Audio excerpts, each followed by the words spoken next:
Hello everyone and welcome to another really awesome game. It's from round 4 of this year's Norway Chess and it's Richard Rapport versus Alireza Firouzja. Rapport the only person to win a classical game so far. He won a game in round 1 against Ariantari, and now we have another beautiful classical game. It features a lot of good times, so I'm sure you guys are going to enjoy it. Let's check it out and see how this game affected the standings, if it did, in any way. Rapport opens with d4. We have knight to f6, c4, g6, knight to c3, and d5. So we have a Gruenfeld defense, knight to f3, and now bishop to g7 by Firouzja. We have captures on d5, knight captures on d5, and now the standard idea here is just e4. We trade off the knights and then continue the game with having a strong center as white, and black will of course try to exploit those with some c5 ideas. But here we have bishop to d2, a move that's becoming increasingly popular as black isn't really having all that much trouble equalizing in the absolute main line.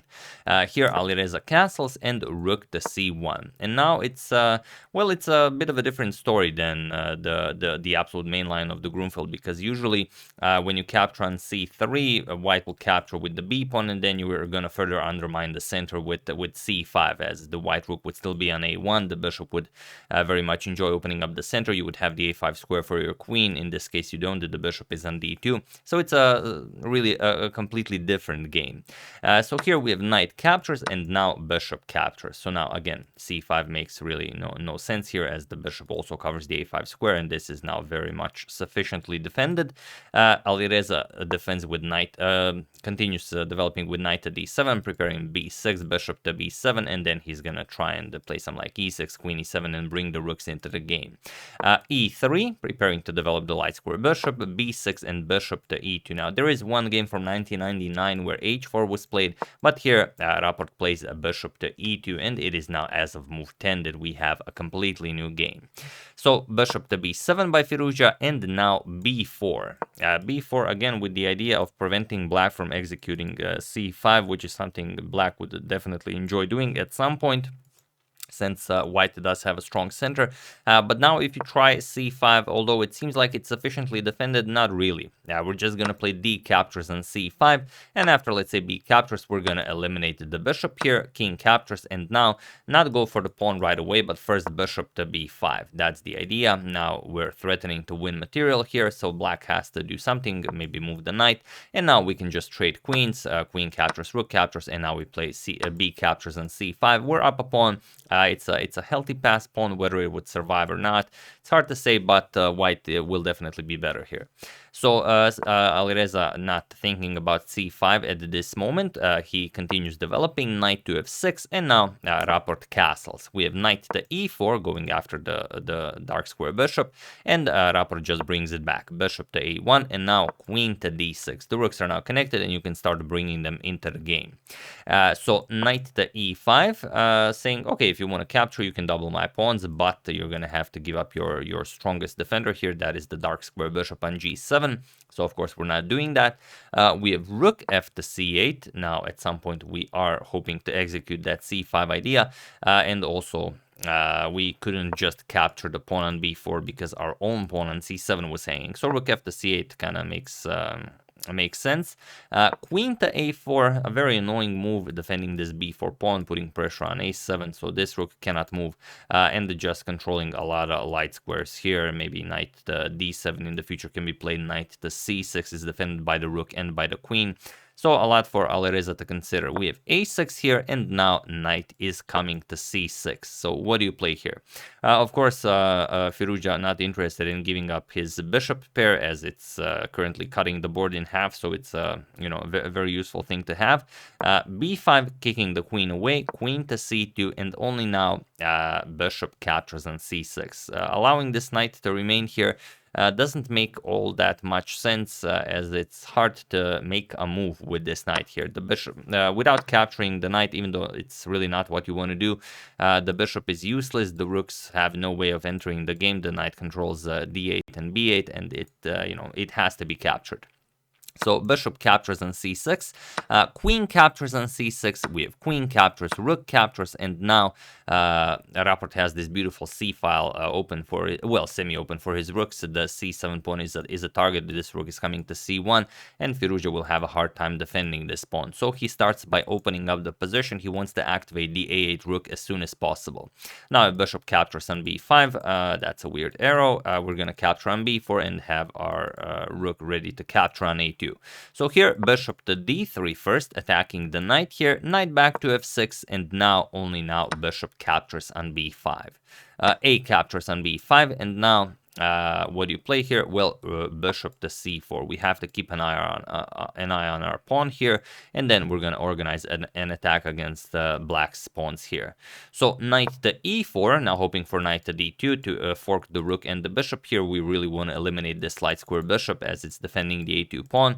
So rook to c1, not allowing this fork. Still knight to d2 is played, and now bishop is coming to a6. So you don't have to defend the pawn if the rook does not have access to the pawn. We have rook c to b8. The c8 rook is under attack, and now rook 1 to c2, going after the knight here. So here, rook to b6 by Firouzja, trying to make something out of the position. Now attacking the rook here, but also just threatening to win the bishop.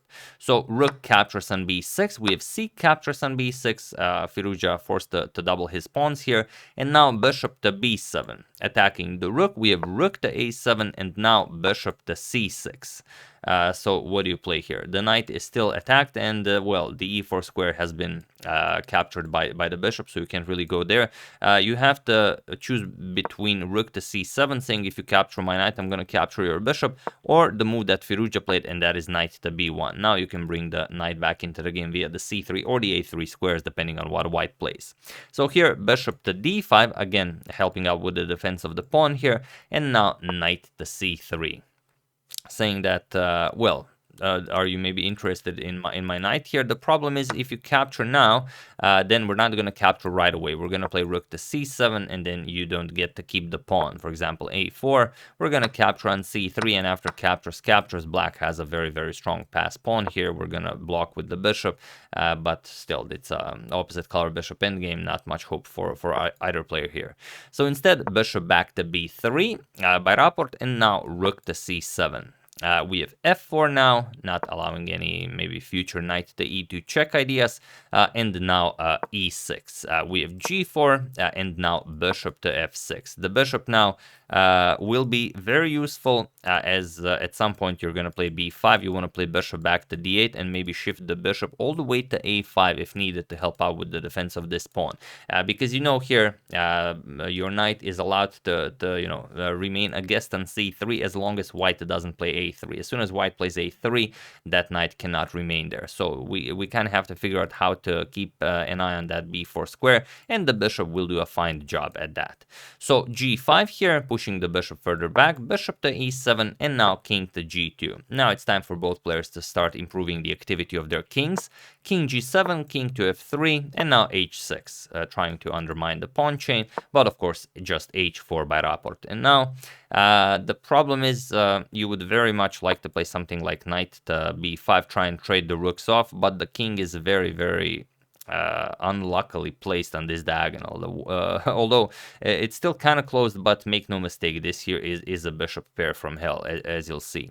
So here just d5 check, and you would have problems holding on to this game. We're going to start capturing on e6. The bishop also captures that, and it's just a much better position for white. So here we have rook to c8 by Alireza. Sort of a waiting move, but then again, we are planning some bishop to d8, b5, and bishop to a5 action in the future. And now the problem is also, if you play a3 right away, we can play rook to a8, and now the bishop here might be a liability. So instead of a3 right away, we have bishop to b2, exactly for that reason, and now b5. So we have to do something to keep this knight on c3, and now you could go for a3, but again, a3, for example, h captures. We're gonna play rook to h8 now, try and get some activity with the rook on the h file, and after a captures on b4, we can just move the knight back to d5, and it's still a White is up a pawn. Of course, white is better, but it's unclear whether this is enough. So here, first we have rook to c1. I guess Rapport wanted to make sure what Alireza would play in such a position, but also it's move 37. We still have 3 more moves to reach time control, and making a move that doesn't ruin your position and doesn't really change anything, but allows you to get to that time control when your position is better is definitely something to consider. So bishop to d8 now. Now bishop to a5 is already possible, and only now a3 by Rapport. We have bishop to a5, and now a captures on b4. Bishop captures on b4, not allowing this diagonal to open up, and now e4. We have bishop back to a5. Now b4 needs to be played so you can once again reactivate your bishop, and then now d5. So this will create another pass pawn. We have e captures, and now h captures on g5. H captures on g5, and now b4. So now both players have a pass pawn, but this pass pawn will have trouble getting through that bishop pair, whereas this pass pawn is a bit more dangerous. So here Rapport starts pushing it. We have d6, and now you could continue with something like king to f8. Makes sense to get the king off of this diagonal, but he starts with rook to d8, and now rook to d1, made possible as the knight is pinned, so the knight cannot capture the rook. We have bishop to b6, trying to maybe go after this pawn, but just d7. Here, Rapport says the pawn will be very safe here, but on the other hand, you have to be careful. King f8 to e7 is coming, and then this pawn will be will be rather weak. So king to f8, let's see what Rapport had in mind with this extra pawn push. Now comes rook to d6. Ideas like rook to f6 followed by rook captures on f7 are possible, and also it comes with tempo. The bishop here is attacked.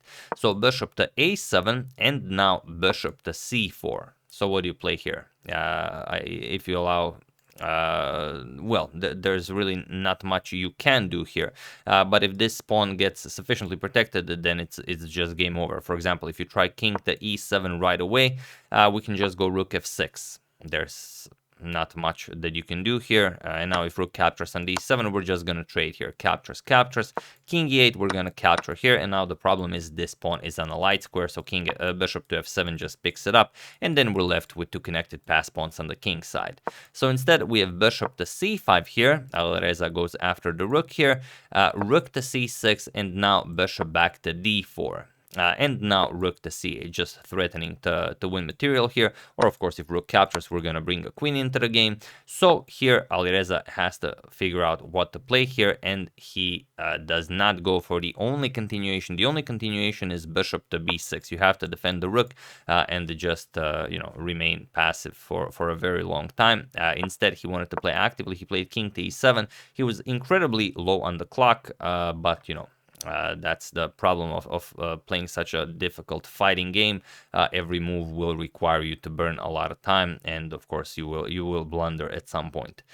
So this move loses the game for Alireza, so feel free to pause the video and try to find the winning idea while I give you a couple of seconds.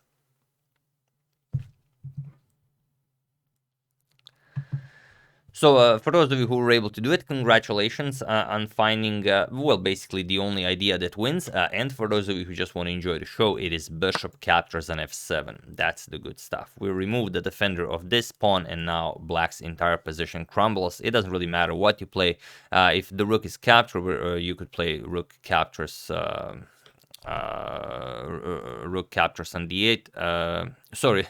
After bishop captures on f7, you could capture the bishop here, but it doesn't help because we're gonna capture the rook, and then it's just game over. There's no defending this. So what you could play is what happened in the game, and that is king captures on d7, but it's not much better. Here we have rook to c4, attacking the bishop here, and now everything is still hanging. This is hanging, this is hanging, this is hanging. There's no way to defend all of it. So here king to e7 was played. The rook now guards the bishop and attacks the bishop here, but just bishop captures on g6. And there is no way to keep an eye on everything.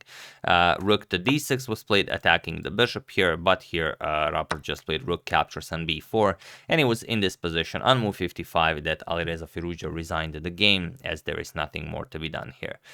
Everything is, just bad for black. White has two connected pass pawns. If you capture on g6, we're gonna capture on d4, and there's of course no playing this. The two pawns are too strong, and if you don't do this, well, what else is there to do? You know, there's really nothing you could do here. If you play something like knight to b5, trying to do something, I don't know what, still doesn't make sense. The only move you can make is, you know, trying to give up some pieces, but of course we're not going to do that.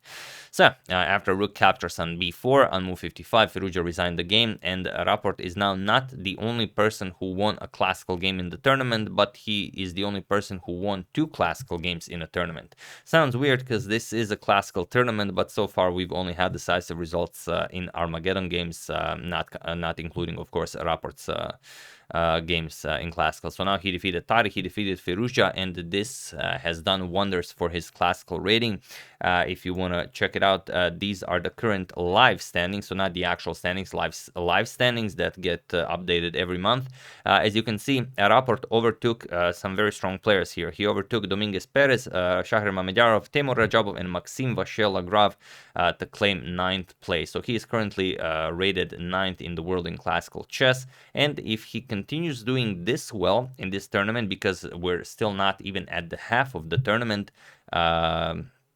well, he might even, you know, catch up to, I don't know, maybe Levon Aronian in 5th place, but it's not going to be easy. It's classical chess, and he has to avoid losing any games, and he, you know, if he wins 2 more games, it's really going to be incredible for his performance and rating.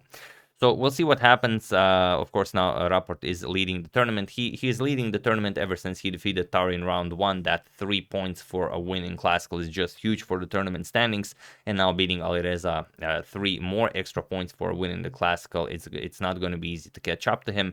But like I said, we're still not even at the half mark of the tournament. Rapport's next opponent is Yanni Pomnishi, which is, you know, never a walk in the park.